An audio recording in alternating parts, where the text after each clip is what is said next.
Maybe you didn't work, but maybe you were a part of the underwater basket sewing team, underwater weaving basket team. Whatever it may be, show that you're unique, show that you have good time management skills, show that you can get multiple things done at once, and that you are a well-rounded college student. 5 top things, activities, schoolwork, yada yada, that people need to focus on in order to get into PT school.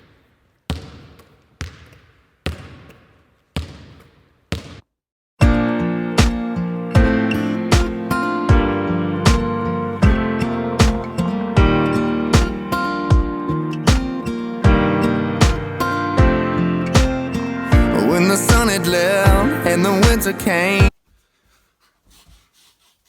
Alright, first things first. I know I said last video that I would be posting 2 to 3 times a week, and that hasn't happened, so right here, starting now, videos will be going up 2 to 3 times a week. That is my promise to all of you, and I promise to keep that promise. I promise I will keep that promise. So, in this video, I'm going to be talking about how to get into PT school. There are a lot of sites that give you tips, give you what to do. I'm going to be talking about the top 5 most important things one needs to worry about when they're getting into PT school.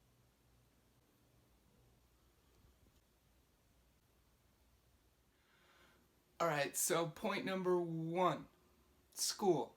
So the obvious thing here is you need to have good grades. Not super high like medical school type grades, but at least a 3.0. Preferably 3.4, 3.3. Good grades, pretty good grades. You can't just waltzy your way through school and expect to make any master's program, I would say. You also have to take prerequisites. Mainly the reason that they are required for you to get in P school is a lot of information that you learn in those classes apply to what you're doing as a PT or to what you're doing in PT school. Some of those classes are like anatomy, stats, biology, physics, all those really super fun classes you get to take in undergrad. I know all of you, including me, loved physics. We loved biology in lab. We loved anatomy and how easy they were. Psych. They're hard classes because they help you. They help you out a lot. If you do not take those classes, and I think pass those classes, then you just don't have a chance of getting into PT school. Second, number 2, big thing to getting into PT school is your observation or your work hours. Observation hours or work hours. This is where you spend time actually in a PT clinic setting. One, you shadow therapists is when you follow them around, you learn from them. You're not getting paid, but you're still learning a lot of good information. 2, you can work like I am doing. I'm a PT aide, so I work in a PT clinic around physical therapists. I learn from them. I get to set up basic exercises. I get to help with the patients. I get to meet a bunch of cool people. With all that recommended is what you probably want to get is 100 hours working, observation, shadowing, any of the above. But it all needs to come recommended to be 100 hours. Again, 100 hours of observation or work is recommended. PT schools may not ask for that many hours, but if you have around 100 or more, you'll be in very good shape. Also, if your grades are good. Moving on with the recommended thing, if you go to settings, you meet people, you learn from people, you build good relationships, down the road you're going to need a recommendation letter or multiple recommendation letters to get into school. If you've been making good relationships, working hard, learning a lot, that will come back to help you in the recommendation letters, because all those therapists, those people you learn from, those professors you've went into office hours every single day of the week, those people will end up writing recommendation letters, and those letters will be very, very helpful in getting into PT school. You can't just do this solo by yourself, learn on your, well, I guess you could learn all of it on your own. But you're gonna need some mentors, some helpers, some people you learn from along the way. And with those people, hopefully they like you. I'm guessing they will if they write a recommendation letter. Don't have someone who doesn't like you write your recommendation letter. Don't know how that will turn out. Alright, number 4 on my whiteboard of ideas. The GRE is like one of those huge standardized tests that you've probably been taking your whole life. There's like the SAT, all those to get you into college. The GRE is the one that gets you into PT school. Now, you've probably heard of the MCAT, which is the doctor one to get into medical school. The GRE is the one focused for PT school. It's huge, huge standardized test. Now, some schools weigh it pretty heavily. Some schools do not weigh the score pretty heavily.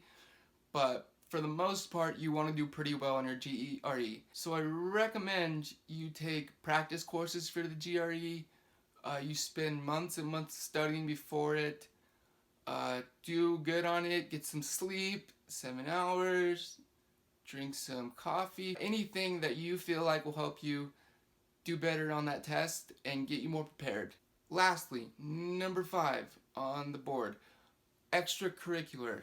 And this kind of engulfs a bunch of different things, more than likely what you've been doing during school that makes you unique from other applicants. Maybe you are student body president.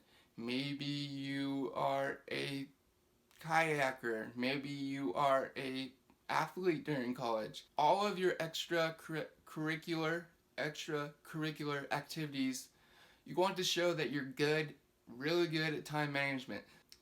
Maybe you didn't work, but maybe you were a part of the underwater basket sewing team, underwater weaving basket team. Whatever it may be, show that you're unique, show that you have good time management skills, show that you can get multiple things done at once, and that you are a well-rounded college student. And point 5B, didn't put it on the whiteboard, but you have to apply to multiple schools. You may have one that you love, that you set on going there, you've been set on going there for your whole life, but you can't put all your eggs in the basket. That's the thing. For some reason you don't get in, you need to have backup plan C, D, E, F, G, H, I, J, K, L, P. All of those good backup plans, even though they're not your number one choice, whatever route you take, no matter what, as long as you end up as a PT, all is good, if that's your end goal. So yeah, don't just apply to one school, hope you get in. If you don't get in, you do something else. Apply to multiple schools. Maybe you don't get into school D, E, C, and B, or A. Maybe you get into school H, but it's still a good PT school. You graduate from that, you become a PT, you're still at the same end result. It just, you took a different route. So apply to multiple schools. Again, sorry, super sorry for the late video this week. Just had a lot of stuff going on, and I promise from now on, 2 to 3 videos a week, every 3 days. Promise right now, I promise right here. This is my promise to you guys. This is a promise. I promise. Also, those interviews I was talking about last video, I'm now in Pocatello, Idaho, talking to them today or tomorrow. So hopefully next video that will be included. Thank you so much for watching. Please like and subscribe and tell your friends, and subscribe again and like it again and then tell your friends again. Thanks so much, guys.